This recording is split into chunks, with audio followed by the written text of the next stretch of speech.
साथियों नमस्कार, जय श्री राम, हर हर महादेव। मैं श्रवण दुबे और आज बात कर रहा हूं बिहार स्टेट इलेक्शन 2025 के समाप्ति के बाद अब जो राजनीतिक पटल में थेथरई अनलिमिटेड, चमचई अनलिमिटेड और बदतमीजी अनलिमिटेड का सिलसिला जो निकल पड़ा है उस पर मैं कुछ बात करूंगा। आज जो लोग यहां के हैं, जो बिहार के जमीन को जानते हैं, जिनका बात होता है लोगों से, जो सुनते हैं यहाँ के राजनीतिक हलकों की बातें, उनको कतई कोई आश्चर्य कभी था ही नहीं। जो कुछ भी हुआ, जो महागठबंधन का डिबेकल हुआ या जो एनडीए का लैंडस्लाइड विक्ट्री हुआ, उनके ऊपर उनको कतई कोई आश्चर्य नहीं है। उन्हें मालूम था होने क्या वाला है।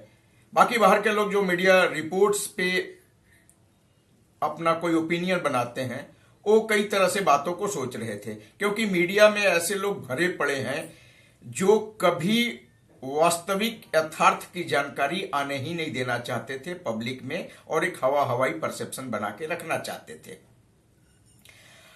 अब आप देखिए कि किस तरह से यहां पे थेथरई अनलिमिटेड चल रहा है। पहले दिनेश लाल यादव निरहुआ, उनकी बातों को सुन लेते हैं और उसके बाद आगे बढ़ते हैं कि ये थेथरई अनलिमिटेड एक्चुअली होता क्या है। बिहार में वैसे थेथरई उसी को बोलते हैं जो बिल्कुल इलॉजिकल हो, आपके लॉजिकल बातों को सिरों से खारिज कर दे और अपनी बात को लगातार आगे बढ़ाते रहे, तो उसे कहते हैं थेथरई। अब देखते हैं दिनेश लाल यादव निरहुआ ने कहा क्या था। बिहार में एक कहा जाता थेथरोलॉजी, ये आदमी थेथरोलॉजी वाला है।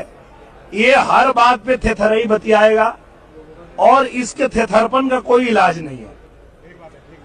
ये थेथरपन करेगा जो रवि किशन जी ने काम किया। आप इसको पूछिएगा कि रवि किशन जी ने आईफा जीता है, तुम आईफा काहे नहीं जीता? नेशनल अवार्ड रवि किशन ने जीता है, वो काहे नहीं जीता? ये भी पूछिएगा। रवि किशन ने ग्रेजुएशन किया है, मनोज तिवारी ने ग्रेजुएशन किया है, तुमने काहे नहीं किया है? पूछिएगा उससे।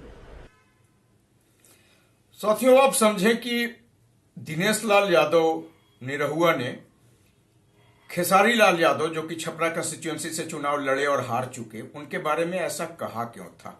ऐसा कहा इसलिए था कि जब आप राम जन्मभूमि पे हॉस्पिटल बनाने की बात करेंगे, इस देश में बहुत बड़ा भूभाग है हॉस्पिटल बना देने के लिए, जब आप माता सरस्वती का अपमान करेंगे, जब आप ब्रह्मा के लकीरों को मिटाने की बात करेंगे, तो कहते हैं ना कि ignorance together with the arrogance, it's a very very dangerous cocktail. आप सुनिए, खेसारी लाल यादव की बातों को सुनिए और इसके बाद तय करिए कि ऐसा कहना दिनेश लाल यादव निरहुआ का उचित था या नहीं। राम मंदिर में पढ़ के मैं क्या मास्टर बन जाऊंगा? राम मंदिर पढ़ के क्या मैं प्रोफेसर बन जाऊंगा कि मैं अफसर बन जाऊंगा? नहीं, वो आस्था है, वो अलग विषय है।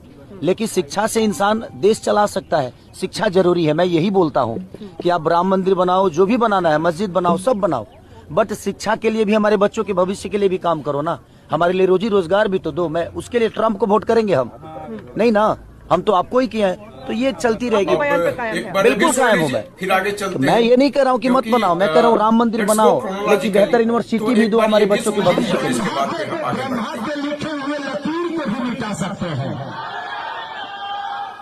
हमें हराने के लिए कोई माई का लाल पैदा नहीं हुआ है। हम ब्रह्मा के लिखे हुए। साथियों, हम बात करेंगे डबल स्टैंडर्ड, जिसको आप दोगलई भी हिंदी में कह सकते हैं, या धूर्तई। ये क्या होता है, इस पे बात करने से पहले एक और वीडियो मैं आपके सामने रखना चाहता हूं। अब ये भी देख लीजिए, इसके बाद हम आगे बढ़ते हैं। धूर्तई क्या होता है, इस पे चर्चा करेंगे।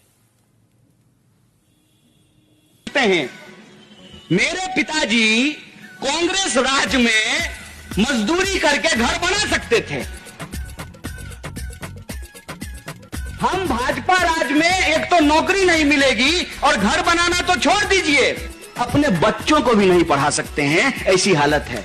मैं क्या, नमस्ते अंकल जी, पहचानिया? पहले ये तो बताओ, ये घर आपका नया वाला है? हाँ, ये मेरा। इसको तो दिखा दो आप। हाँ। ये तो बड़ा बढ़िया बनवाया आपने। आपने बनवाया अपने कमाई से? कितना बढ़िया प्यारा घर बनवाया कन्हैया आपने। हाँ। बहुत ही अच्छा बनाया। सुंदर।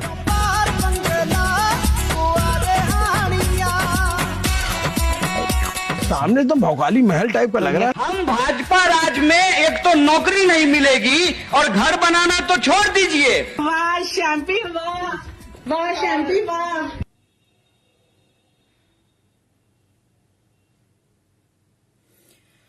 अब जब इतना सब आपने देख ही लिया है तो थोड़ी देर के लिए इस बदतमीजी को भी बर्दाश्त करिए और इसके बाद हम आगे वार्तालाप करेंगे। कौन सा ग्रंथ है जहाँ राजमाता शब्द गलत हो? बताइए आप मुझे, मैंने ऐसे क्या आप शब्द कह दिए? इनको बहाना चाहिए, इनके पास जवाब नहीं है। अपने बाप के जवाब देना आके, अपने बाप के बारे में बात कर। सुजाता जी, ये क्या भाषा बोले? रुक जाइए विजय, नहीं, ये गलत बात है। इस बदतमीज औरत को चुप कराइए। बाप के बारे में ये सड़क छाप औरत आपने कहां से बैठा? इस औरत को भगाइए ऐसे। एक मिनट, ये गलत, ये बहुत गलत बात है। मैं इन शब्दों के इस्तेमाल नहीं, विजय जी आप रुक जाइए दोनों लोग। नहीं, तुम्हारा बाप सुजाता जी, ये बहुत गलत बात है।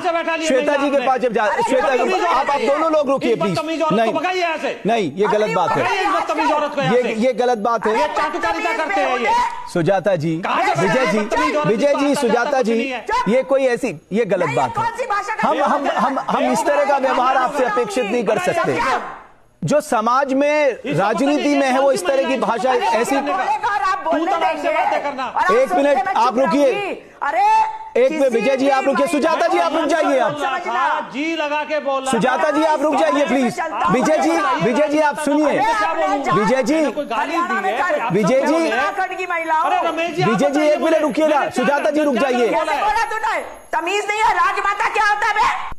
इस मनुस्मृति को जिसको आप लोग पूछते नहीं थकते हैं ना, उसको ऐसे फाड़ती हूँ, क्योंकि ये मनुस्मृति हमारे लिए हमें अछूत बना के रखा। हमें पानी बोलने से पूछना चाहिए, क्योंकि अमित शाह जी अभी तो इनकी बदतमीजी का आलम शुरू हुआ है, अभी तो चालू ही कहां हुआ है। देखिए, दरअसल ये जो दल है ना, ये प्रवक्ता जनित त्रासदी के दौर से गुजर रहे हैं। इनकी त्रासदी जमीन पे तो है ही है, साथ में ये जो प्रवक्ता जनित त्रासदी है जिसका खामियाजा ये भुगत रहे हैं। 10 मिनट का डिबेट जीत लेने से आप 5 साल के बाद होने वाले एक इलेक्शन को नहीं जीत सकते। आप ओपोनेंट को तो चुप करा सकते हैं, गाली गलौज कर सकते हैं, एंकर को गाली गलौज कर सकते हैं, 10 मिनट के लिए आप जीतता हुआ खुद को महसूस कर सकते हैं, बट लंबे काल में 5 साल में होने वाले इलेक्शन को इस तरह के बदतमीजियों से नहीं जीता जा सकता। मनुस्मृति तक को इन्होंने नहीं छोड़ा। देखिए, इस मनुस्मृति को जिसको आप लोग पूछते नहीं थकते हैं ना, उसको ऐसे फाड़ती हूँ, क्योंकि ये मनुस्मृति हमारे लिए हमें अछूत बना के रखा। हमें पानी पौधे से पूछना चाहिए, क्योंकि अमित शाह जी। अब जब मनुस्मृति को ही नहीं छोड़ा तो सुधांशु त्रिवेदी जैसे शालीन प्रवक्ता को तो कहां छोड़ना था, कोई सवाल ही नहीं होता था। तो एक बार ये भी देख लीजिए, सर में से डूब मरो चमचे, तुम जैसे लोग चमचे जो है ना, सर में से डूब मरो। पूरी बात तो सुनो। कंचना यादव है कि बच्चा कह रहा है, कंचना यादव एक बात को समझ लीजिए आप, है ना?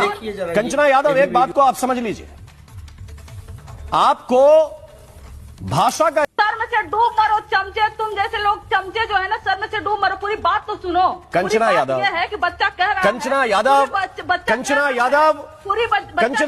एक बात को समझ लीजिए आप, है ना? कंचना यादव एक बात को आप समझ लीजिए, अगर आपको थेथराई अनलिमिटेड और बदतमीजी अनलिमिटेड से ऊब गए हों तो हम आपको लिए चलते हैं चमचई अनलिमिटेड की तरफ। ये खुद को मीडिया कर्मी कहती हैं, एंकर कहती हैं। नाम है इनका प्रज्ञा मिश्रा यादव, और इनकी चाटुकारिता को देख के आप अनुमान नहीं लगा पाएंगे कि कोई आदमी इस हद तक भी चाटुकारिता कर सकता है। तो मेरी बातों पे मत विश्वास करिए, आप देख ही लीजिए कि ये मोहतरमा कर क्या रही हैं।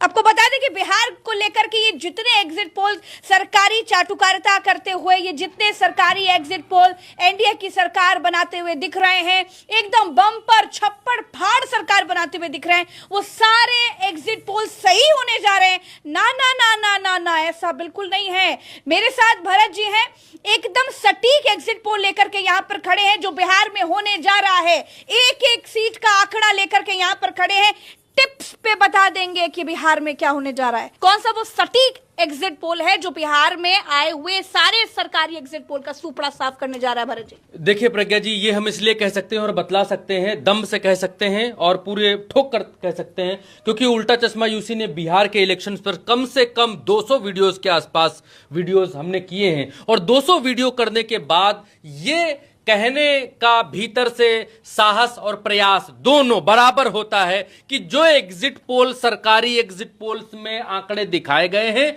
वो नहीं होने वाला है, वो नहीं होने वाला है। चाहे आप इसको नोट कर लीजिए, काट लीजिए, रील बना लीजिए, ट्विटर पर वायरल कर दीजिए, या कुछ भी जो भी करना है आप कर दीजिए, लेकिन जो एग्जिट पोल दिखलाए गए हैं 200 सीट के आसपास, वो नहीं होने वाला है। साथियों, इनका स्टॉक तो अनलिमिटेड है, अभी और भी बची है, इनके पास बहुत सारी चाटुकारिता बची है करने के लिए। तो एक और दिखाता हूं मैं, फिर आगे बात करता हूं, देख ही लीजिए। हमारे साथ है भावी मुख्यमंत्री, पूर्व उप मुख्यमंत्री, युवाओं के ब्रांड एम्बेसडर लालू जी के बेटा और राजश्री यादव जी के पति तेजस्वी यादव जी। और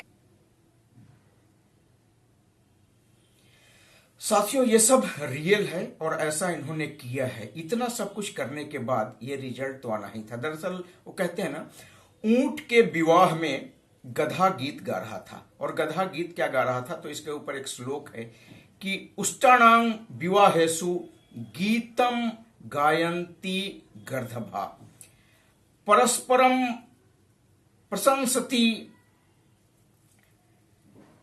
अहम रूपम अहम ध्वनियम। ऊंट के विवाह में गधा गीत गा रहा था, दोनों एक दूसरे की प्रशंसा कर रहे थे, एक दूसरे के रूप की प्रशंसा कर रहा था और दूसरा पहले की ध्वनि की प्रशंसा कर रहा था। तो यही चल रहा था, तू मुझे खुजा मैं तुझे खुजा। साथियों, आप समझें, 65 लाख वोट चोरी हो गई, ऐसा इल्जाम लगाया गया। कई सारे नामी गिरामी पत्रकार, गरिमा सिंह टुगेदर विद योगेंद्र यादव ने ऐसा इल्जाम लगाया कि 65 लाख वोट की चोरी हो गई। पर आप देखें, उस 65 लाख में से एक आदमी भी इस शिकायत को लेकर सड़क पे नहीं आया कि मेरा वोट था, चोरी हो गया और मुझे बूथ पे वोट देने नहीं गया। तो ये जो थेथराई चल रही है अभी भी। और एक भाई साहब बोल रहे हैं, बड़े पत्रकार कहते हैं अपने आप को, वरिष्ठ पत्रकार कहते हैं अपने आप को, बोले मैं गांव-गांव घूमा हूं, बिहार के पूरे गांव घूमा हूं और हर एक जगह ये जमीन पे वातावरण है कि तीर ही लालटेन है और लालटेन ही तीर है, अंडर करंट चल रहा है। ये थी थेथराई की पराकाष्ठा। उनको मालूम था, ऐसा नहीं है कि अगर वो पिछले 40-50 साल से पत्रकारिता कर रहे हैं तो उनको पता था कि होने क्या वाला है, पर फिर भी पता नहीं किसके लिए ऐसा नैरेटिव बना रहे थे। कुछ तो समथिंग इज फिशी, लिया दिया क्या किया पता नहीं, लेकिन ये नैरेटिव बना रहे थे, जबकि ऐसा कुछ भी नहीं था जो रिजल्ट आपको बता रहे हैं। बैलेट बॉक्स सारे जो बूथ लेवल वर्कर्स थे, बीएलए एजेंट्स, उनके सामने सील हुए, स्ट्रांग रूम तक लाए गए, उनके सामने काउंटिंग हुई और उनके सामने रिजल्ट बताया गया, सर्टिफिकेट कैंडिडेट को दिया गया। पर ये सब अभी भी चल रहा है इनका। दरअसल ये सब हुआ क्यों, ये डिबैकल क्यों हुआ और ये ब्लॉकबस्टर परफॉर्मेंस क्यों हुआ? जब आप पार्ट टाइम पॉलिटिक्स करेंगे, जब आप लोगों को अपना नैरेटिव समझाने के बजाय मछली पकड़ना सिखाएंगे, जब आप ये कहेंगे कि छठ ड्रामा है, छठ बहुत बड़ा पर्व है हम बिहारियों के लिए, जब आप सावन में मटन खाएंगे, नवरात्र में मछली खाएंगे, खाने से दिक्कत नहीं है, दिक्कत यहां से है ये हिंदुओं को चिढ़ा रहे थे सावन में मटन बना के और नवरात्रा में मछली खा के। तो फिर ये रिजल्ट तो होना ही था। पार्ट टाइम पॉलिटिशियन 16 दिन आप ये कह के खराब कर देंगे कि वोट चोरी हुआ। जब आप घुमाएंगे तेलंगाना के चीफ मिनिस्टर को जिसने बिहारियों को गाली दी, जब आप यहाँ पे जीप पे चढ़ा के घुमाएंगे तमिलनाडु के चीफ मिनिस्टर को जो बिहारियों को गाली दी, तो लोग अंधे हैं क्या? लोगों को सब समझ में आता है। बाकी रोल तो रहा होगा 10,000 का, रोल तो रहा होगा जो वृद्धा पेंशन 400 से बढ़ के 1100 हो गया उसका भी, बट अल्टीमेट रोल तो सुशासन का ही था। अगर ये नहीं भी मिलता तो हो सकता है इतना बड़ा ब्लॉकबस्टर रिजल्ट नहीं आता, बट रिजल्ट तो इसी टोन में आना था। खैर साथियों, आप समझ गए होंगे कि इलेक्शन हो जाए, हार जाए, हम धूल धूसरित हो जाए, फिर भी मुंह से नहीं चुकेंगे। थेथरई अनलिमिटेड जारी रहेगा, चमचई अनलिमिटेड भी जारी रहेगा और बदतमीजी अनलिमिटेड भी जारी रहेगा। क्योंकि जब आदमी हार जाता है, जब लोकतांत्रिक तरीके से चुनाव जीत पाने में असमर्थ हो जाता है, तो उसके पास एक ही हथियार रहता है, गाली गलौज और थेथरई का। और इसे इंश्योर करेगा कि अगले आने वाले चुनाव में भी यही स्थिति इनका बना रहे। इनका तो कुछ जाता नहीं प्रवक्ताओं का, इनका थोड़ा अहम की संतुष्टि हो जाने के बदले में जो पॉलिटिकल पार्टीज हैं उनका 5 साल का पूंजी चला जाता है। तो ये पॉलिटिकल पार्टियों के लिए समझने के लिए है ये बात कि शालीनता से अपनी बात को भी रखा जा सकता है और उसका असर लोगों के ऊपर ज्यादा बेहतर पड़ता है। आप असभ्य तरीके से अपनी बातों को रखेंगे, एंकर को गरियाएंगे, फेलो पैनलिस्ट को गरियाएंगे, तो लोग तो समझते हैं। ये हो सकता है कि हाँ लोग टीवी न्यूज देखना छोड़ दें। एक नैरेटिव ये भी हो सकता है कि काफी लोग ऐसा इसलिए करते हैं कि टीवी न्यूज को देखना लोग छोड़ दें, और कुछ यूट्यूबर्स हैं जिनका दुकान इस वजह से चल पड़ेगा। तो खैर जो भी हो, फिलहाल तो ये हो चुका है और आपको ये सब चीज बर्दाश्त करना पड़ेगा अगर आप लगातार टीवी न्यूज देखते हैं तो। अन्यथा मत देखिए, किताबें पढ़िए, ये बेहतर है। अपना ब्लड प्रेशर टीवी न्यूज पे ऐसे बकवास प्रवक्ताओं को देखने से बेहतर है कि आप किताब पढ़िए, टीवी न्यूज पढ़िए, कुछ कंस्ट्रक्टिव काम करिए। धन्यवाद साथियों, जय श्री राम। फिर अगले वीडियो में, जय हिंद।